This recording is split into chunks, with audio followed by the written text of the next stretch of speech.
R$ 1,5 bilhão.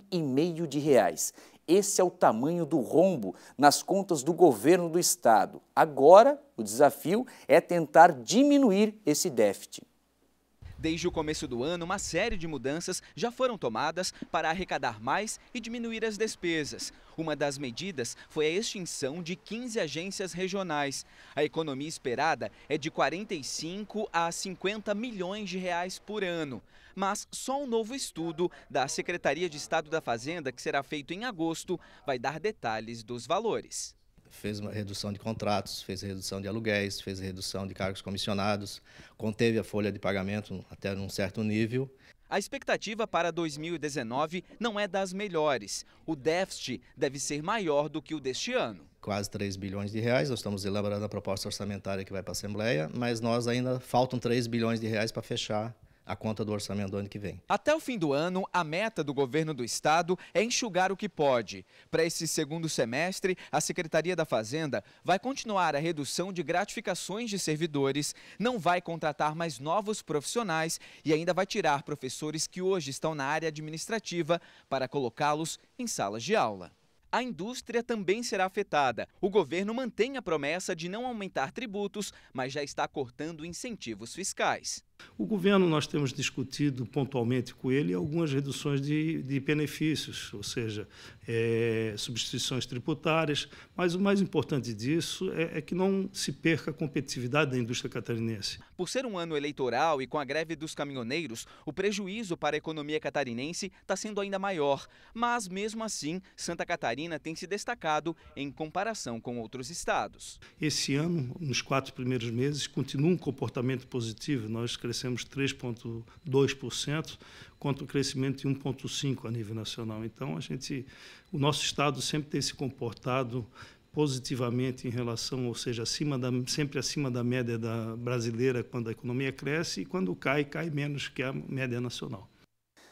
7h25, e para avaliar essa situação e também outros assuntos ligados à economia, estamos aqui recebendo Janine Alves. Bom dia, Janine. Bom dia. E nesse caso a gente vê que o governo vai precisar realmente enxugar os gastos, porque a conta começa a apertar e já era previsível ano passado, tá? Eu lembro que eu escrevi um artigo para o INPA, que é um produto da casa, e lá eu dizia que o grande desafio para 2018, para governo federal, governo estadual e municipal, seria pagar as contas em dia. E agora a gente está vendo exatamente isso. O governo vai ter que apertar o cinto também, mas com bom senso, até porque a população está desassistida em vários âmbitos sociais, né?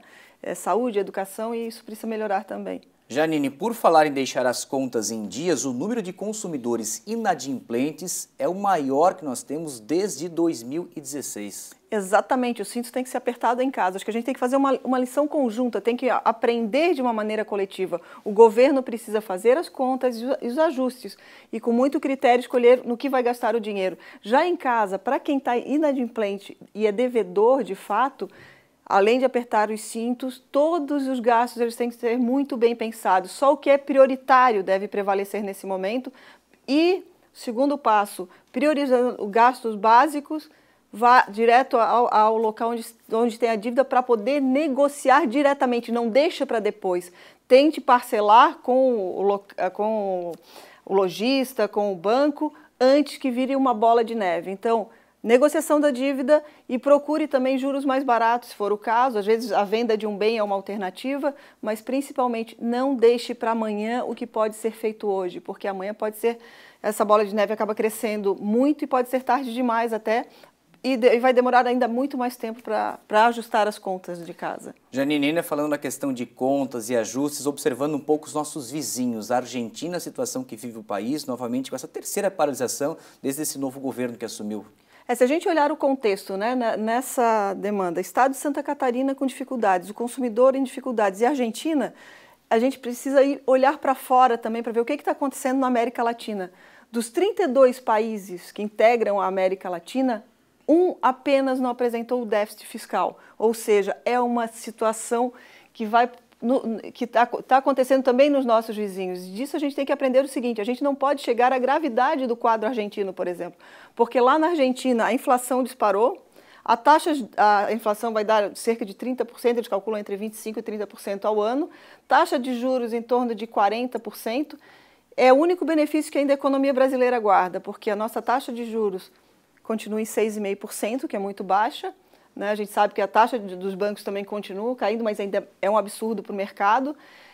E a inflação também é muito pequena, até porque o mercado não está comportando aumento de preços. E de forma inteligente, as pessoas estão agindo para não contribuir para um caos absoluto. Então, o seguinte, a situação do Brasil ainda diante do caos latino-americano ainda é uma boa situação, mas a gente precisa fazer a economia girar, gerar empregos e renda. Isso é o que vai também ajudar o caixa do governo federal, do governo aqui do estado e do município, porque a gente também precisa aumentar a arrecadação.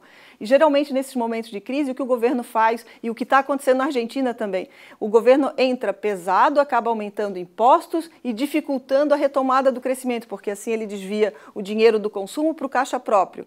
Isso não pode acontecer. O que a gente tem que fazer é um esforço conjunto realmente para segurar os impostos e deixar a economia fluir. E até porque a gente está sofrendo a questão da manifestação dos caminhoneiros ainda, né? Essa expectativa ruim, e que na próxima eleição fique o aviso para quem vai ser candidato, que a gente tem que somar no decorrer das candidaturas e no olhar para a economia do Estado ou do país, porque a gente vê o quê?